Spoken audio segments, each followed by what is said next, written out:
Just when you thought this whole godforsaken year couldn't get any stranger, an asteroid could hit Earth before Election Day. So should we head for the hills, or are those going to be decimated as well? Joining me now, it's astrophysicist and best-selling author Neil deGrasse Tyson. Welcome back, dear one. Yeah, thank you. Thanks for having me. I feel like a regular almost. You are. You absolutely are. We used to be here in person, but now we're virtual and no one touches each other. All right. No one's touching anybody. No, we've got. So first of all, I just want to make it clear Yes. that when I posted that there was this asteroid coming by and it could buzz cut us, somehow it could buzz cut Earth. Somehow that became Tyson predicts we could get hit, and it's like. That's not what I said. No, you're not. So Pat Robertson the other day said, God spoke to me, the president's going to get reelected, and we're going to get hit by an asteroid, and it's going to be bad.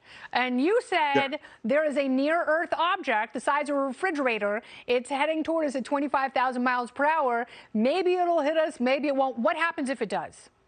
All right, so first of all, this object is small enough so that it's hard to keep track of it every place where it goes in its orbit.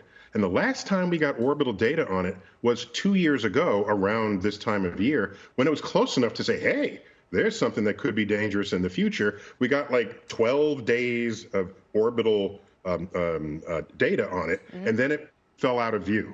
And so based on those 12 data, there's still some uncertainty about its path as it nears Earth now 2 years later. And about 0.5% of that uncertainty includes hitting Earth.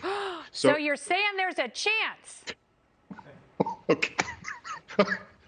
Okay, but it's a small chance. Now, mass extinction event?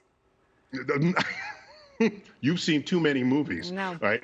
Ben Affleck is a horrible actor. Go ahead. The size of a refrigerator is not large enough to do any damage on Earth at all. It'll hit the atmosphere, explode there, and it'll be visible even in broad daylight.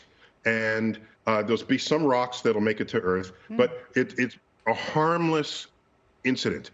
And whoever was predicting that it could be very damaging to Earth is not invoking principles of science to arrive at that conclusion. Why does everyone hate science now? Speaking of which president will be better for science, Trump or Biden, NASA in particular?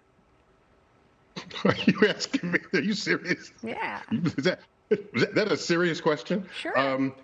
Space Force. So here's the thing. What you have to ask is, I don't really care so much what a politician says or thinks. I mean, I do. But what really matters is, how do you allocate money into the agencies of the government that then function? And so you can look at the science portfolio of the government. So no matter what the scientist says, are those budgets going up? Are they stable? Are people getting fired for saying things they're not supposed to politically? And so based on that, Biden and his record relative to Trump and his record would be much more protecting of free scientific expression. Well, we shall see. And you need that if you want to know what is objectively true about the world. Otherwise, you're trying to shape. I'm an objectivist, so I want to know what's objectively true, and I want you to come back very soon. Will you please do that for me, Dr. Tyson? We can do that, and whether or not the asteroid hits, like, something's going to happen in the universe. Yeah, exactly. We don't know. We're going to be spooning old yogurt in our mouths in a week. Thank you, my dear. Have a wonderful night. All right.